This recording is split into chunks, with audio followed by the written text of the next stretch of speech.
Give us patience enough not to become discouraged, hope enough to overcome all fears for the future, and faith enough to feel your presence. Amen. Now let's turn to page 16 for Shalom Aleichem.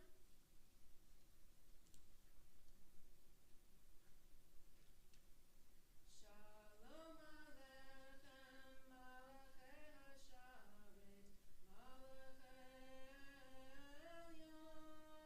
Malachei Elyon, Melech Malachei HaMelachim, HaKadosh Baruch Hu. Beth Am Shalom, Malachei HaShalom, Malachei Elyon, Melech Malachei HaMelachim, HaKadosh Baruch Hu. Bachuni l'shalom, Malachei HaShalom, Malachei Elyon,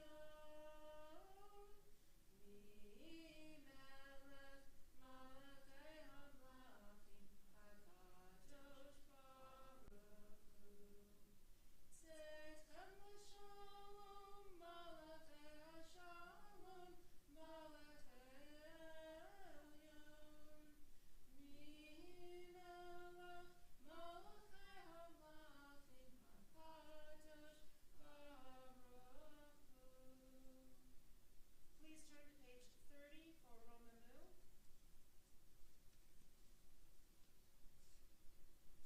Let's read page 31. Let's read the English responsibly, and then we'll go over the last two lines in the Hebrew on page 30. Oh, I didn't know I had to turn it on. It's on the end. No, not there. We can hear you just fine. I know, they need to be able to hear me in La La Land. In the back. That The red button? Yeah. The little light comes on, is that it? Now it sounds different.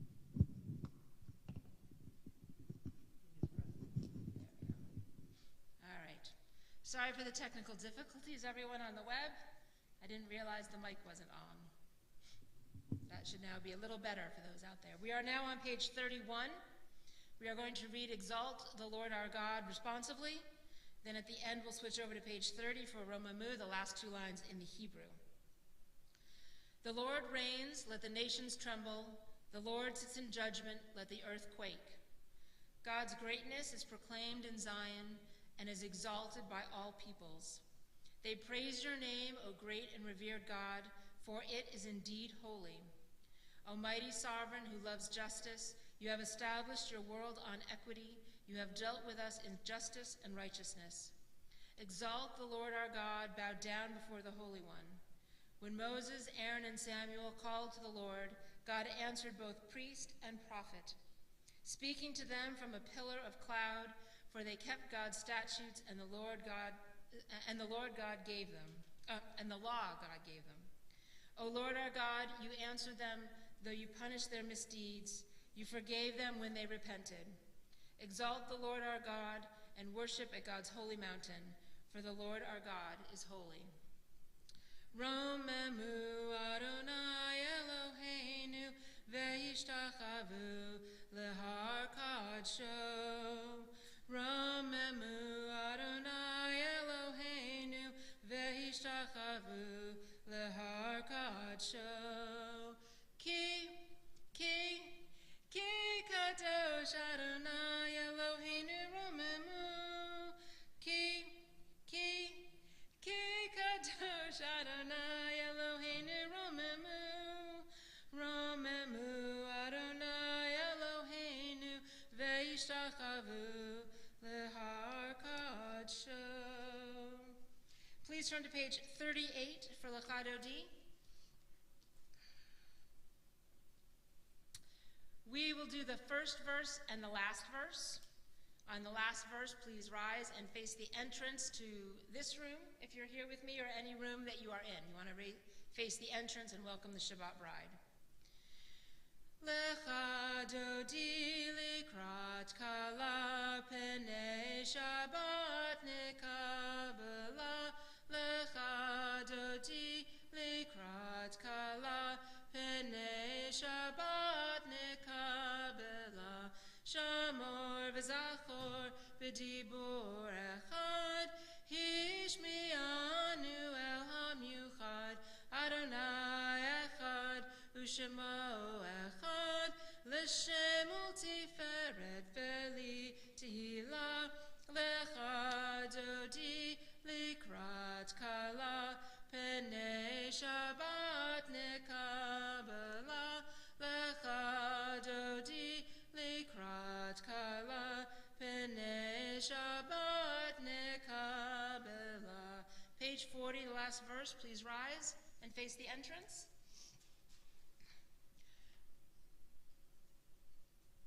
Boi v'shalom ateret bala gam b'simcha uv'tzahala toch emune am segula boi chala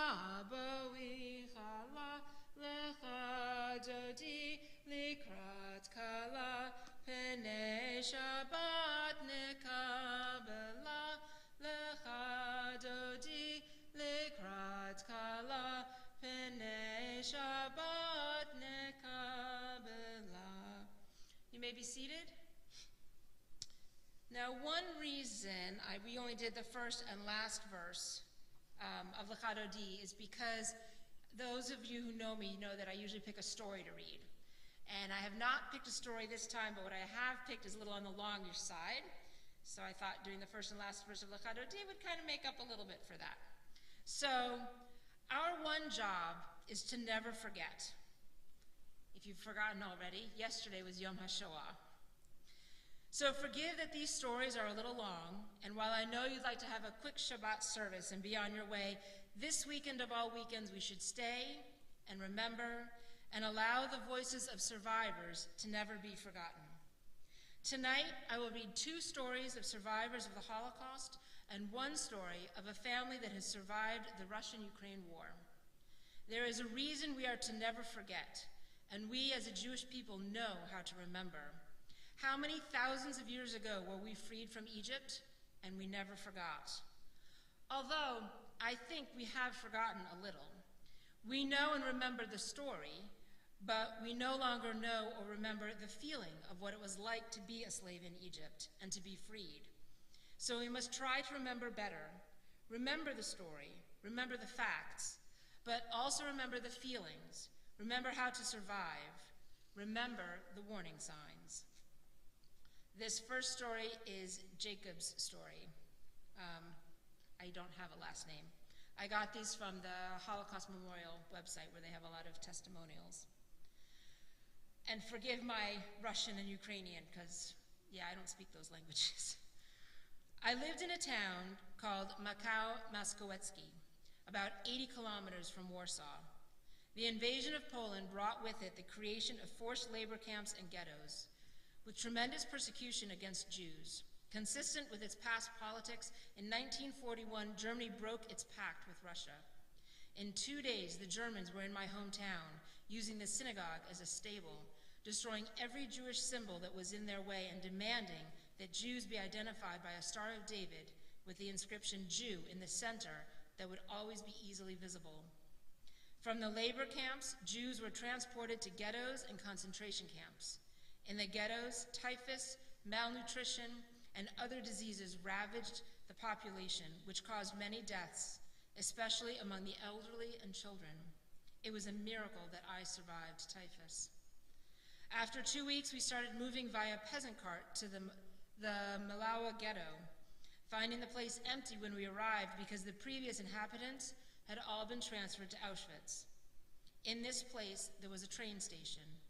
We stayed for 10 days, where they made us work on construction projects until we could be transferred. First, the elderly and women with small children were transported to Treblinka. After 2 days, our transfer to Auschwitz began, a terrible voyage under inhumane conditions. Among my most disturbing memories that I will never forget is when my mother gave the German soldiers her favors in exchange for half a glass of water. When we arrived at our tragic fate, Hell, I was only 16 years old, and yet, even today, my ears echo the painful cries of the thousands of people there. Upon our arrival, we were separated by women and men. They took the women directly to the gas chambers and afterward to the crematoria. My mother and sister were among them. What pain to see them taken to this place, never to return again. They divided the men into two groups, keeping my father and I united. Suddenly, in the midst of this Dante-esque situation, we heard the familiar voice of my uncle shouting and telling us to come to this side. Amid a whirlwind of German police with packs of angry dogs, we crossed to the other line that took us to Auschwitz-Birkenau. The other group was taken directly to the gas chambers. The crematoria smoke could be seen for kilometers around. Upon our arrival, there were approximately 6,000 people, but only 200 people were left to enter Auschwitz. Upon entering Auschwitz, we were tattooed with numbers on our arms, which from that moment forward was our only identification, something which to this day, for those who managed to survive, remind us every day of the horror which we had to pass through while the world, unfortunately, was deaf to our cries. It was winter and the cold burned us. All the camp was flooded and muddy. They took our winter clothes and in exchange gave us light clothes that looked like striped pajamas. With time, you could see through these clothes the extreme state of malnutrition and weakness of our bodies. They placed us in different barracks with 3-story bunks, placing 4 people per bed, totaling 12 humans per bunk. Our life in the camp started at 5 o'clock in the morning when they gave us coffee and a piece of bread. At the same time, we were counted like animals, making sure that nobody was missing. We were beaten and abused constantly, especially if someone unfortunately fell or moved in place because of the hard beatings. These beatings were executed at that immediate instant, making the vile SS soldiers fill with laughter to see in our faces the horror to which we were subjected. We worked outside the camp until 7 o'clock at night, when we returned and they gave us a plate that contained 1/4 of a liter of soup. Luckily, I was in the same barracks as my father. One of our first projects was to start digging water canals. Each evening, we brought back to camp 4 or 5 cadavers of our friends, who were taken directly to the crematoria. Constantly, there were new skeletons. The sick were directly killed as we became increasingly more like skeletons. In one of those fateful selections, we were asked what our professions were. And when it was my turn to answer, I said that I was a carpenter, and my father responded that he was a bricklayer. This answer would ultimately result in his demise. One day, all those who had replied that their profession were carpenters, about 10 people, were called up to transfer to another place. I was forced to say goodbye to my father, and he said these last words to me: "I will not see you anymore. It may be that you are able to save yourself now that they offered you another place to go, but instead of going to another place, I prefer to stay here and pass as a sick person. Though I am abandoning you, you have an obligation to go and save yourself." This was the last conversation I ever had with my father. I never saw him again. We were moved about 5 kilometers away to Auschwitz, where there was a large woodworking shop. The commander there, upon seeing me, asked, "Who are you? You are too small and weak to be a carpenter." And I responded in surprise, "I am a carpenter's assistant," which immediately resulted in my receiving a hard slap to my face and getting thrown to the ground. I was diverted to work on the railroad, which was one of the worst jobs in existence. We were forced to unload wagons. We had to carry enormous weights on our back. Today, it would be lifted by machines, but not so then. And thus ended the year 1943. During this time, with everything appearing to be a terrible nightmare and not reality, I became sick with a terrible intestinal infection, and as a result of the bitter cold Polish winter, I saw my feet freeze and chunks of flesh and skin fall from my fingers. Outside the camp, I carved a wooden bathtub, and as I was in such bad condition, I ventured to enter it, taking longer than usual to return. Outdoors, the capos had initiated a person count, and realizing that one was missing. Leaving the bathtub, I received a beating with large logs, and I fell to the ground, nearly dead. Members of the work detail transported me by stretcher to the camp, leaving me thrown against the wall of my block. I couldn't even move. I thought that it was the end of me. It was nightfall when my friends arrived and helped me into the bunk. The following morning, they transported me to the camp hospital where I was helped by the same prisoners, who then bandaged my feet. I was left to recover for 3 days. Joseph Mengele arrived at the hospital for an inspection, dividing some of the sick to the left and some to the right. Once again, I was lucky and was able to stay with a group of psychiatric patients. The other group was told that they were to be transferred to another hospital and were sent directly to Birkenau, where they were put to death. Those still in the hospital felt that if a second selection came, they would not be as lucky. Then I found the son of the Rebbe of my city. I almost could not recognize him, but he managed to stammer a few words and said, "You were a student of my father. You are young and you are going to survive. If you see my family, tell them I did not make it." That same day, he died. After talking with one of the doctors, I managed to convince him to release me, and he, knowing a new selection was coming, agreed. Still very weak from malnutrition and limping, I managed to reach my block, where my fellow workers did not seem to recognize me at all. The first few days after my return, I worked in the same camp. One day an order was issued that called for people who could carve wood. Having learned some of these skills at school, I dared to go and presented myself at 7 in the morning at the meeting point. That was at the front of the main watchtower of the camp. We were taken to a camp called DAV, where they had a big carpentry and locksmithing workshops. Some 200 prisoners were there. In the furnace heat, I saw the opportunity to recover and heal my feet.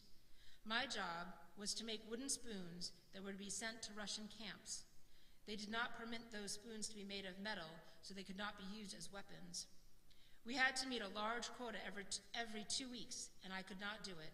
Thus, I was expelled from the factory and sent to the camp, where we had to carry heavy wooden planks and transport them to various workshops, and then return with boxes of sawdust, which were very hard to carry because of their excessive weight.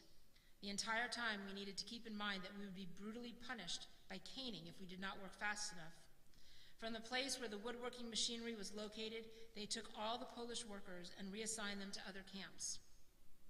Thus, the factory had no workers to run the machines. The capo of the factory, a young Pole, suddenly looked at me and said, "Come here. What's your name?" To which I replied, "Jacob." He took me to the wood saw, showing me only one time how it functioned, and then said to me that if I worked the saw well enough, I could stay working there. I was able to stay there until 1945. I am still convinced that this was my salvation. On January 18, 1945, the Russians began to close in on Auschwitz, and the Germans made us walk about 90 kilometers to the Lislau station. Upon leaving the camp, there were a few thousand people, but upon arriving at the station, only half had survived. Many were killed on the road. Others did not make it because they could not keep up with the pace of marching in the snow. Upon reaching the station, the Germans put us in open wagons bound for Mauthausen. Half the people traveling in these rail cars could not withstand the cold and died freezing. All of us who managed to survive were again transported, and this time to Melk, where we worked in mines for the munitions factories until March of 1945, when we were clandestinely informed that the Americans were closing in on us. For this reason, the Germans decided to move us to Upper Austria into a camp called Ebensee. Along the way, some prisoners managed to escape. When we arrived, our small group consisted of about 20 people. We were taken to the camp and lined up to be shot. At that time, a German commander approached and said, "It's not worth killing these people. They're not even worth the bullet. No matter, they'll die in the camp." We ate one meal a day, and it consisted of a soup with potato peels, scraps of food from the SS. Every day we watched as between 400 to 500 prisoners died in the camp. On May 4th, 1945, the Americans were very close to the camp. It was possible to hear gunshots in the distance. All of the survivors were gathered, and it was announced that the following day we would go into the mines where we worked for protection because the Americans were nearby. Someone informed us that there was a massive scheme to burn us en masse, as the mine was filled with explosives. At that time, there were about 10,000 people left in the camp. People rose up and decided not to comply. So the SS rushed for time, and trying to escape, decided to lock the camp with the prisoners inside, and they themselves left. Civilian guards arrived to take care of us, and finally, the next morning, American soldiers and tanks arrived and liberated us. To be able to describe all the facets of horror and pain that I lived through would take me many hours of remembrance and bitterness. Of all the many people in my city, where 4,000 Jews originally lived before the start of World War II, only 42 survived. Of all my family in Poland, I was the only survivor.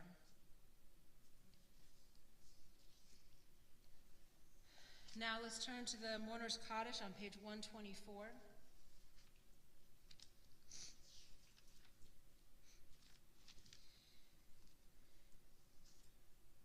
Different people from different backgrounds have different traditions with the Mourner's Kaddish. A couple of traditions I know is that only those who are in mourning, and it should be on the day that the loved one has passed, stand so that everyone else knows who to go and console. Some congregations who don't have services every day of the week do it all on Shabbat, and so if your loved one is in the coming week, because you don't want anyone to think you forgot the yard site, so you do it the Shabbat right before the week where the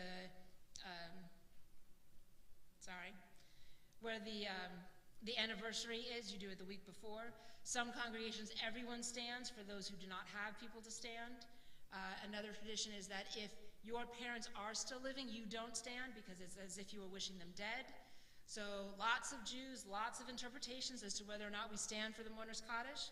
I would like to put it out there that today, I know it's not Yom HaShoah, but today, in memory of the 6 million that passed, that we all rise for the Mourner's Kaddish on page 124. This week, in our congregation, we remember Esther Cohen, mother-in-law of Shlomit Cohen, and Jim Rosenthal, father of Betsy Batlin. Mourner's Kaddish, page 124. Yitgadal v'yitgadash shmei Rabbah, be'alma divra chirutei, v'yamlich malchutei, b'chayechon uvyomechon uv'chayei d'chol beit Yisrael, ba'agala uvizman kari v'imru, amen. Yehi shmei Rabbah mevarach le'olam olmei almaya. Yitbarach v'yishtabach v'yitpa'ar v'yitromam v'yitnaseh, v'yitadar v'yitaleh v'yitalal shmei d'kudashah b'richu. Le'ela min kol berchata v'shirata, tush b'chata v'nechemata, da'amiran be'alma v'imru, amen. Yehi shlama Rabbah min shemaya, v'chayim aleinu ve'al kol Yisrael v'imru, Oseh shalom b'mromav, hu ya'aseh shalom, aleinu ve'al kol Yisrael v'imru, amen. Please remain standing and turn to page 50 for the Barchu. Page 50. And for the Barchu, we face east. In this building, east is that way. Barchu et Adonai hamevorach, Baruch Adonai hamevorach le'olam va'ed. In the English on page 51, Ma'ariv Aravim, praised are you, Lord our God, ruler of the universe, whose word brings on the dusk of evening. Your wisdom opens the gates of dawn. Your understanding regulates time and seasons. The stars above follow their appointed rounds in response to your divine will. You create day and night. You alternate darkness and light. You remove the day and bring on the night. You separate one from the other. We call you Lord of heavenly hosts. You are our living God. May you rule over us as you rule over nature. Praised are you, O Lord, who brings the evening dusk. You may be seated. Please turn to page 52 for Ahavat Olam.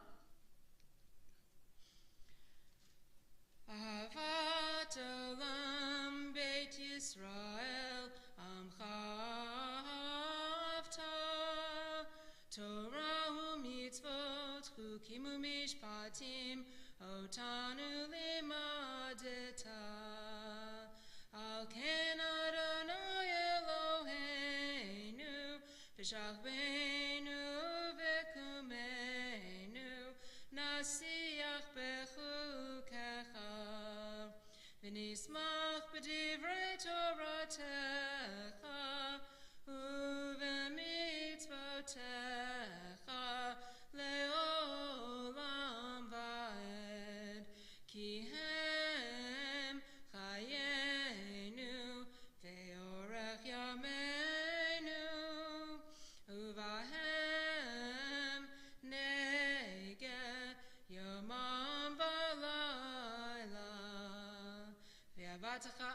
asir mimenu le'olamim. Baruch atah Adonai, ohev amo Yisrael. Please turn to page 54 for the Shema. Shema Yisrael, Adonai Eloheinu, Adonai Echad. V'ahavta et Adonai Elohecha b'chol vavcha u'b'chol nafshecha u'b'chol meodecha v'hayu hadvarim ha'ele asher anochi mitzavecha hayom alevavecha v'shinantam levanecha v'dibarta bam b'shivtecha b'veitecha uvlechtecha v'derech uv'shachpecha uv'kumecha ukshartam liot al yadecha v'hayu letotafot b'neinecha uchtavtam al mezuzot beitecha uvisharecha. Please continue silently until page 58.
Please turn to page 60 and 61 for Michamocha. We're going to read responsively in the English. 4 pairs of stanzas down. We're going to read till we say, Moses and the children of Israel proclaimed in great exaltation, and then we shall exalt with Michamocha, which is 6 lines from the bottom in the Hebrew. True and certain it is that there is one God, incomparable, and that we, the household of Israel, are God's people. It is God who redeemed us from the might of tyrants, delivering us from slavery unto freedom. Great are the things which God has done, with wonders which are without number. Delivering our ancestors from Egyptian bondage, inspiring hope and faith in every generation. May God continue to protect our people and guard all humankind from disaster. When the children of Israel beheld God's might, they gave thanks and praised the divine name. They accepted God's sovereignty willingly and sang in joyous thanksgiving. Moses and the children of Israel proclaimed in great exaltation. Michamocha ba'elim Adonai, Michamocha nedar ba'kodesh, Nora tehilot osef eler, Malchutecha ra'u v'anecha, Bokei yam lifnei Moshe, Zeli anu v'amru, Adonai imloch le'olam va'ed, v'nemar ki fada Adonai et Yaakov, ugalo miyad chazak mimenu, Baruch atah Adonai, Gal Yisrael. Please turn to page 64 for Vishamru. Please rise.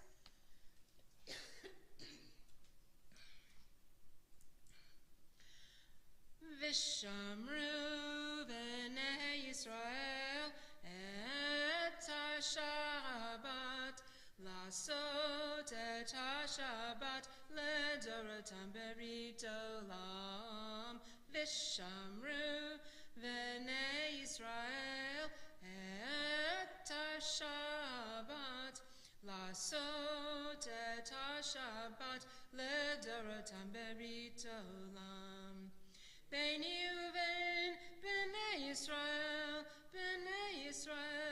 Oti leolam Vishamru V'nei Yisrael et ha-Shabbat Lasot et ha-Shabbat Ledorotam berit olam Ki sheshet yamim asa Adonai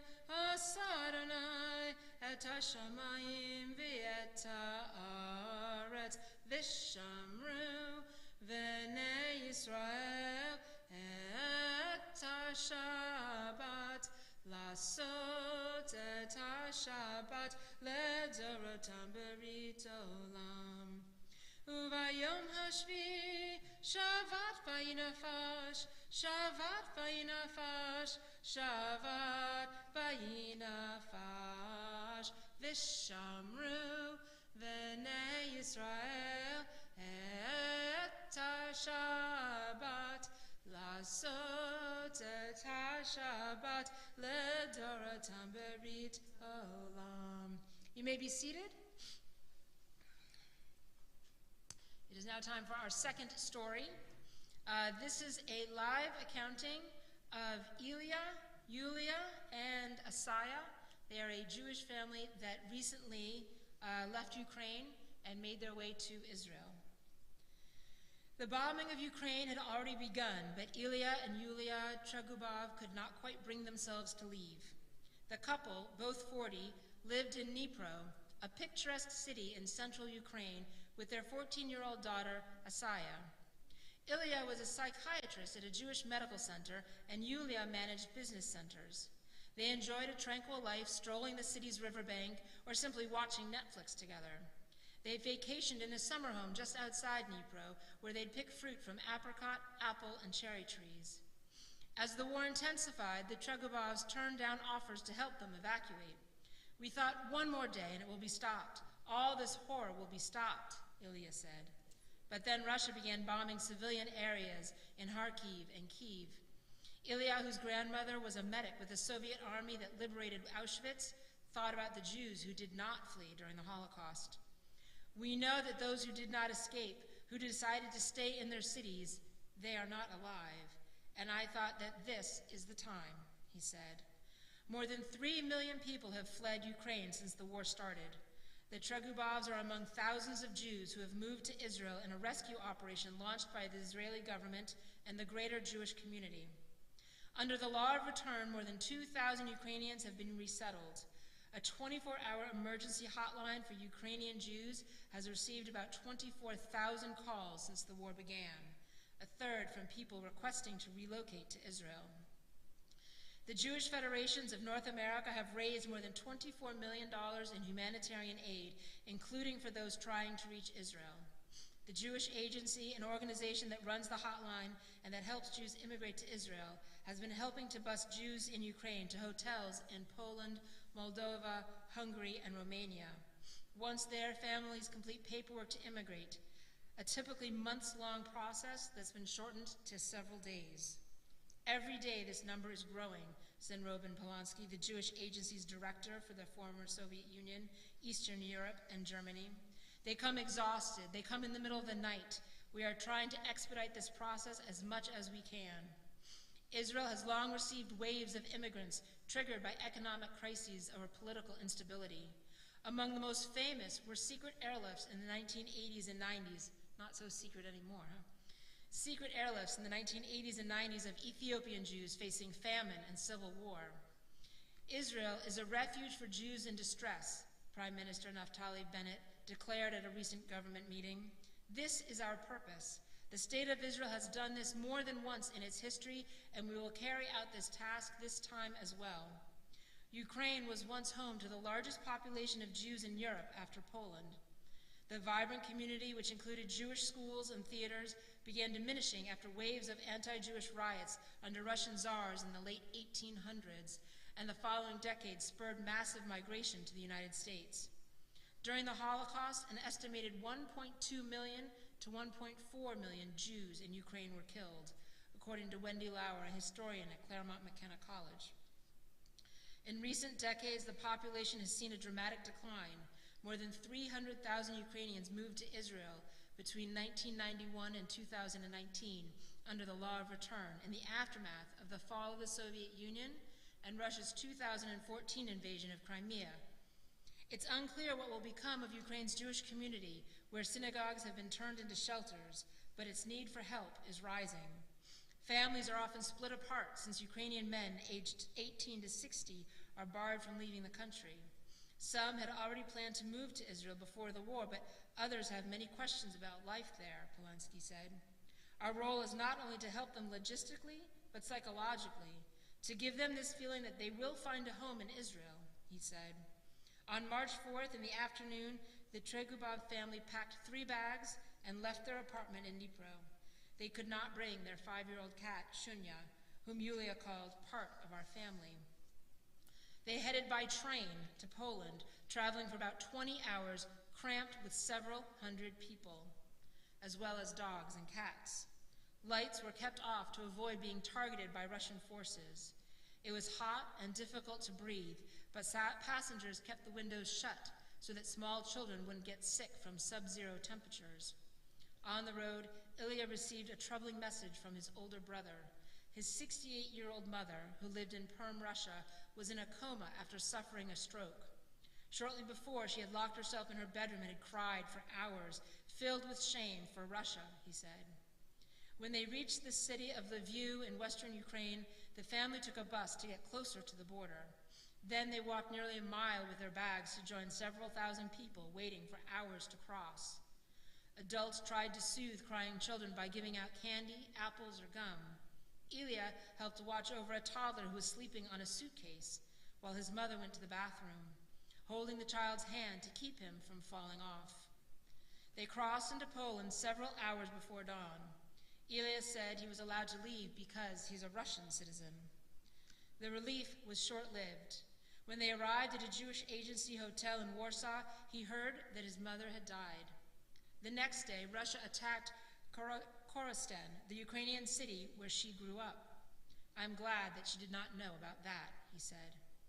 A few days later, the family boarded a flight with other Jewish Ukrainians, landing at 1:30 a.m. on March 10th in Tel Aviv. They were offered food and drinks in a large hall while their documents were being processed. They tried to smile and say, "Everything will be great. You're not alone. Welcome home," Yulia said of the Israelis who welcomed them. "Everyone has been trying to encourage us." The Tregubovs are staying with family in Givatayim in a city near Tel Aviv and spent their first Shabbat dinner reuniting with relatives. But the tasks ahead are daunting, among them learning Hebrew, renting an apartment, and finding a school for Asaya. Yulia feels safe but is distracted by text messages she gets about air attacks in Dnipro. "All the time I see, alert, alert," she said. Ilya admits he can't show all his feelings to his family when he has to focus on what's ahead. Before the war, he said, they had a normal life, built on simple things, a good apartment, a job. "We were happy, and now we will start again," he said.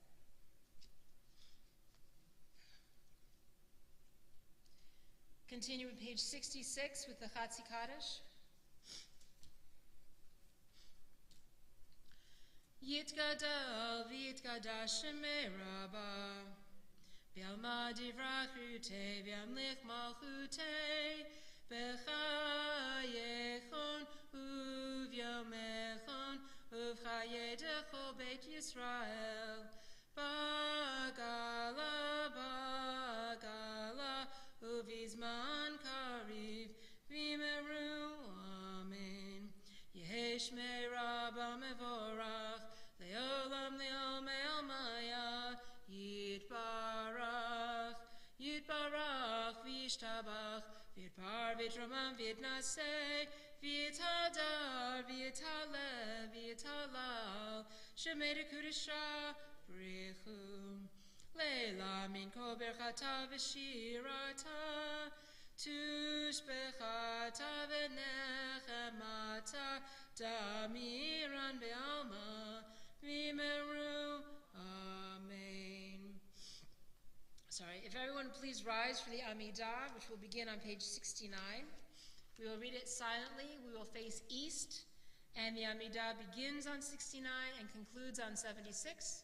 You may read the words in the book, the Hebrew, the English, the transliterated. You may say what is in your heart, and when you have completed, you may be seated.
Shalom b'mroma, Huyaseh shalom aleinu, ve'al kol Yisrael, ve'imru, amen. Yaseh shalom, shalom aleinu, ve'al kol Yisrael, Yaseh shalom, shalom aleinu, ve'al kol Yisrael. If we could now turn to the Mishaberach, which is glued into the back cover of your Siddur. I have a list, unfortunately a long list of names. I will read them and then we'll go through and see if anybody else has any names they would like to add. Barbara Allman, Steve Ashheim, Mona Bakov, Sawyer Bartel, Teresa Kaya, Amelia Cooley, Audrey Dash, Gordon Feinberg, Dion Foley, Justin Foley, Alice Foley, Pearl Friedman, Bob Gamson, Carla Gonzalez, Jeffrey Greenwald, Alan Jacobs, Rita Kindle, Keoth Langston, Steve Lifshin, Robert Maya, Sandy Minkin, Morris Rashi, Dom Salfi, Rob Seltzer, Harleen Shriek, Leslie Schulsinger, Izzy Sigmund, Saul Stein, Andrea Diane Sylvester, Bill Thompson, Peter Teitelbaum, Nancy Town, Herb Weissman, Suzette Weissman, Katerina Williams, Liebel Ben Margolit, Liba Shlomit Rachel Bat Margolit, Feivel Shlomo Ben Devorah, Yisrael Ben Ethel, Abraham Ben Binyamin.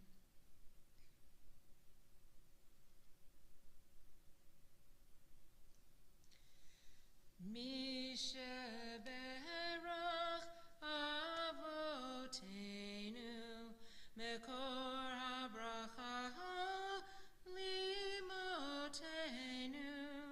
May the source of strength, who bless the ones before us, help us find the courage to make our lives a blessing, and let us say Amen. Mishe Berach Imotenu Mekor HaBracha Lavotenu. Bless those in need of healing with refuah shlema, the renewal of body, the renewal of spirit, and let us say Amen. And now, my last story for the evening. This one is from Erna Rubin, who was born Erna Bendit in Romania. I met Rosa for the first time when she came to work for us as a trainee at my mother's sewing workshop. She was short and plump, but cute. She was a serious girl, about 14 years old, who worked hard and learned the trade of sewing fast and well. I do not remember who came up with the idea that we learn a secret language of our own, but Rosa and I were dedicated to the project, and we reached the ability to speak German backwards. For example, Rosa became Asor, and I, Erna, became Amre, and so on for many other words in German. We were speaking fluently to such a degree that the listener was sure we were talking some kind of foreign language. One evening, we left the public garden on our way home.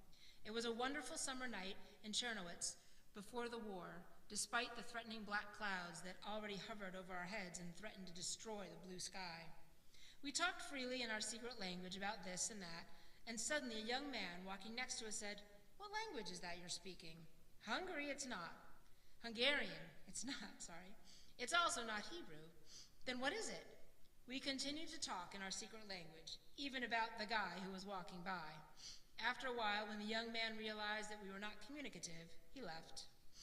The war erupted, as everyone knows. Our childhood and youth suffered greatly from it. In 1940, the Russians arrived in Czernowitz, but the disaster began when the Romanians were back in 1941, and large posters on the walls cried out, "Ghetto in October." Indeed, we were evacuated from our home in October. After 3 weeks in the ghetto of Czernowitz, we were sent to the camps in Transnistria for 3 terrible years of poverty, hunger, and typhus, and fear for the future. We had hope in our hearts, and only that kept us alive. From 6 in the morning until 6 in the evening, this time was allocated to us to evacuate our apartments from the center of Czernowitz to the ghetto of Czernowitz. A part of the city where my mother's sister, Aunt Frida, lived was declared a ghetto. That entire day, we carried everything we could take. The streets leading up to the ghetto were flooded with people laden with whatever they could carry, bundled into pillowcases and sheets. The Jews of Czernowitz abandoned their beds, tables, and homes. Aunt Frida's apartment became a temporary crowded shelter.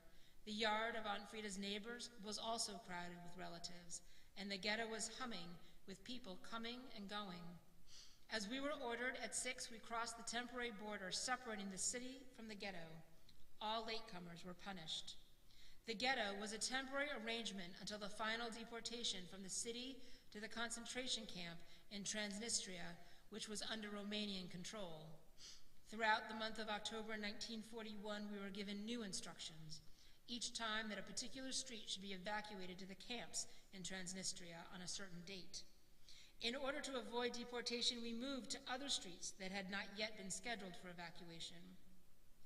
Aunt Frida, her husband David, and their son Ziggy were evacuated. We still stayed, but we knew that our turn would also come soon. Aunt Frida's flat became deserted. Mom bought 2 liters of milk and boiled them in a large pot on the stove.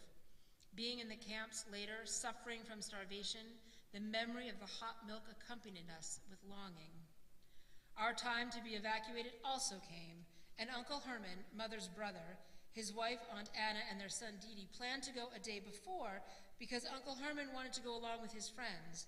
But in the end, the friends left alone while Uncle Herman and his family traveled the day after with us.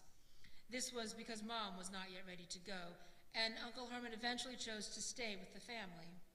At the time, he was angry with my mother and blamed her that because of her, he did not go with his friends. But Uncle Herman's friends were not as lucky as we were, because they had been sent beyond the Bug River. During the Holocaust, the area between the Dniester and the Bug Rivers was called Transnistria, and those who were sent beyond the Bug River were killed. In Transnistria, we had hard times and lived from hand to mouth according to what we sold to the villagers: a dress for a loaf of bread, a shirt for flour or potatoes. Mom was calculating, and she said, "If we eat more now, we will not survive." There were, in fact, those who sold all their assets and lived in relative comfort for a short period, and when they had nothing left, they died of starvation. And so we survived 2.5 horrible years until the Russians arrived and saved our lives. In April 1944, we went home, or rather walked 100 kilometers on foot. It was a few months after I had recovered from typhus, and I was still very weak and lacking energy. Because of me, we were not able to walk more than 14 or 15 kilometers per day. We slept in abandoned houses during the night, and the next day set off again. The second 100 kilometers we traveled by train, but alas, Russian soldiers took us off the train without any explanation. Finally, on May 10, 1944, we crossed a bridge over the Pruth River and entered Chernowitz. We met a mother waiting anxiously for her daughter to come back from the camps, and she tried to find out from people returning if they had seen or heard of her daughter. We could inform her delightedly that her daughter was alive and well and was on her way home. Then I also met Rosa and her family. Even though it had been 3 years, she said something in our secret language, and Rosa's mother laughed and said, "Girls, after all that you went through, you have not forgotten your secret language." I don't have good memories of the Russians because when we returned to Chernowitz after the war, I had to hide for 11 months, close to home, since they would capture young Jews on the streets and send them to Donbass, a remote place in Russia, for slave labor in coal mines. And yet, I must acknowledge the fact that the Russians saved our lives. After the war, on many occasions later in his life, Uncle Herman would say to my mother, "You see, Eddie, thanks to you, we are alive today." Let's turn to page 92 for a prayer for our country.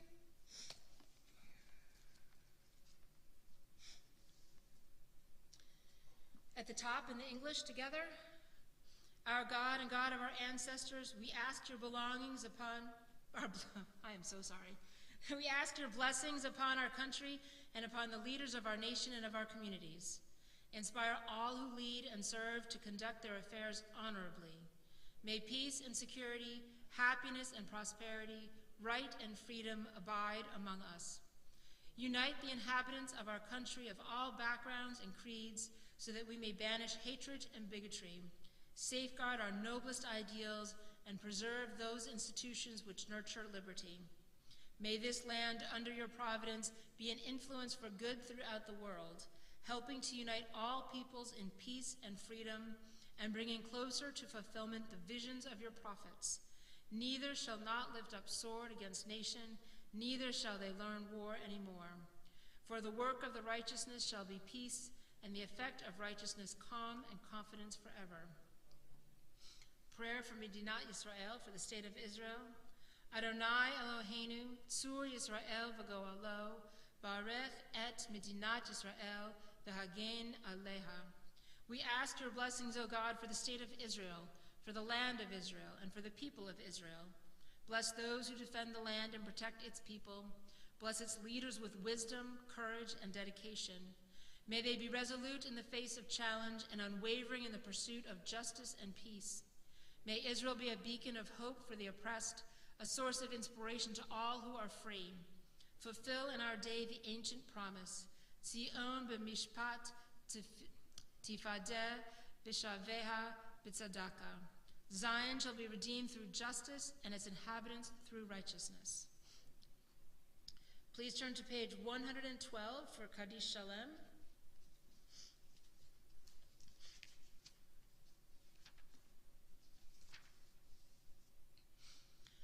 Yitkada v'yitkada shemei rabah, be'alma divrach rute v'yanlich malchute, v'chayechonu v'yomechonu v'chayedecho beit Yisrael, b'agala v'zman karivim meru.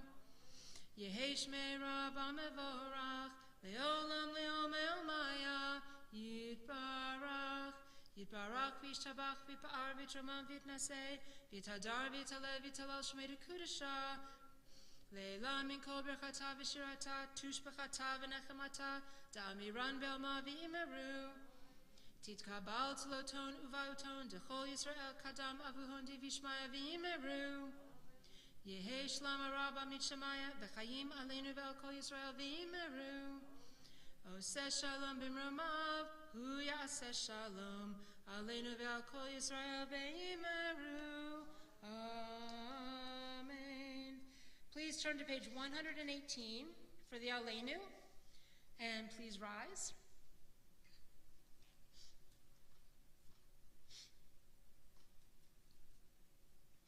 And I believe we have to face east.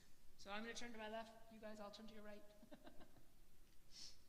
Aleinu l'shabeach ladon hakol, latet gedula leotzer breshit, shelo asanu kagoye aratzot, velo samanu kimishpachat adama, shelo sam chelkenu kahem, vegor aleinu kechol hamonam, vanachnu korim, umishtachavim umodim, lifnei melech malchei hamlachim, hakadosh baruch hu. Shehunot hashamayim ve'oser haaretz, u'moshav yekara b'shamayim imal, u'shchinatu zo, v'gavei meromim, hu Eloheinu enod, emet malkeinu efesulato, kakatu v'torato, v'yadatayim, V'ashevota elevavecha, ki Adonai hu Elohim, b'shamayim imal, v'ya'aretz mitachat enod. Quietly through page 120. Okay, nikavalecha Adonai.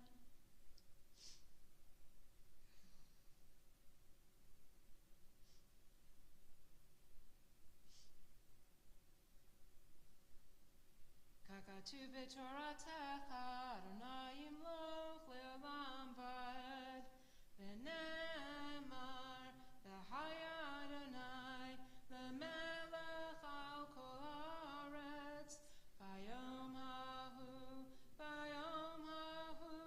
yeh Adonai echad, u'shemo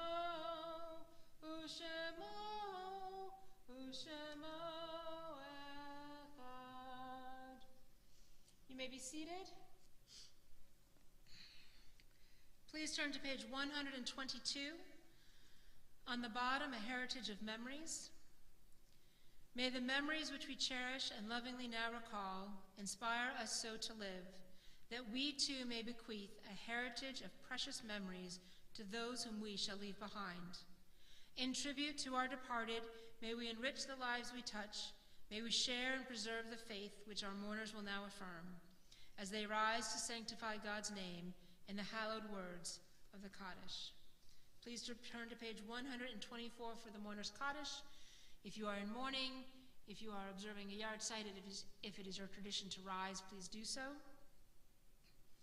Yitkadal v'yitkadash shmei Rabbah, v'yalma divra chiyutei v'yamlich malchutei, v'chayechon uvyomechon uv'chayei d'chol beit Yisrael, v'agala uv'izman kariv v'imru amen. Yehei shmei Rabbah mevarach le'olam omei almaya. Yitbarach v'yishtabach v'yitpa'ar v'yitramam v'yitnaseh, v'yitadar v'yitalev v'yitalal shmei d'kudisha b'richu. Le'ela min kol birchata v'shirata, tush b'chata v'nechamata, dal miran be'alma v'imru amen. Yehei shlama Rabbah min shemaya, v'chayim aleinu ve'al kol Yisrael v'imru amen. Oses shalom b'imrumav, hu ya'ases shalom, aleinu ve'al kol Yisrael v'imru amen. Announcements?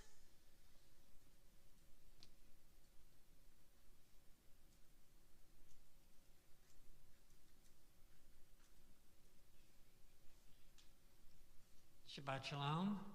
Good Shabbos. Welcome, everyone. Deborah, thank you so much for leading us tonight in services and for your very moving stories. Hopefully we won't forget. Yeah, I know you helped with that tonight. Please join us again tomorrow morning. Services start at 9:30 a.m. Next Friday night, we'll have our next Havurah. If you're, they're always fun and always well attended. You can RSVP by calling Sherry Williams or the synagogue office. And then also, services next Saturday will be by Zoom only. Then please mark your calendars for May 15th. It's the date of our Lag B'Omer picnic. Emails went out today with the flyer. It'll be a great day for all. It's at Wekiva Springs State Park. Entrance fee is $6 for a car, and you can have up to 8 people in a car, so carpool. Have everybody come. You can enjoy all the water activities that are there. We'll have mahjong being played, music, and it should be a fun day for all. But please remember, the park closes when the parking lot gets full, and they recommend that everybody be there by 8:30 a.m. And Shabbat Shalom.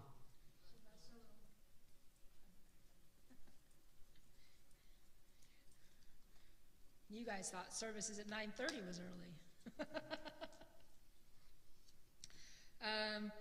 Right before, we're going to turn to page 128 for Adon Olam. Right before, I have one last quick thing to read.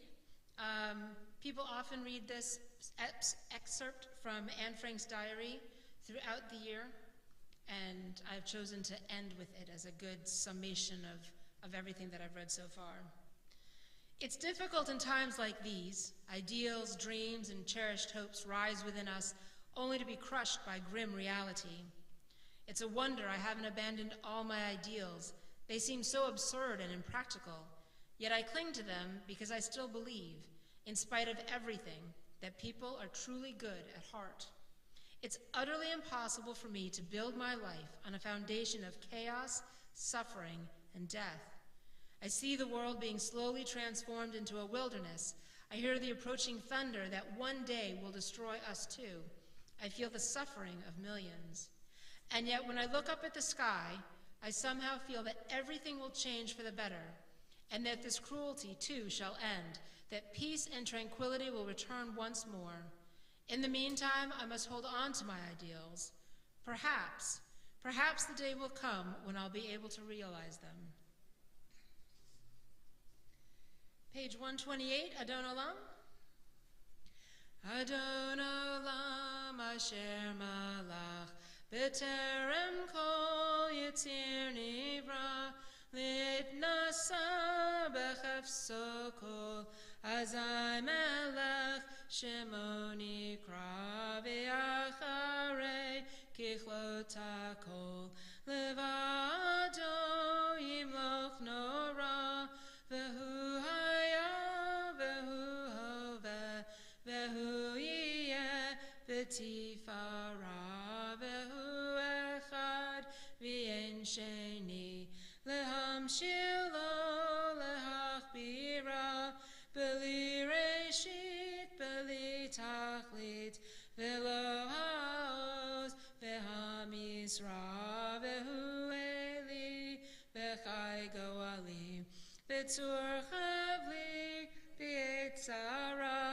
Vehunisi umanusli menat kosi beomekra biado avkid ruchi bieti shan ve'aira vimruchi geviati Adonai li velo ira. Shabbat shalom. I don't know where the button is. Goodbye.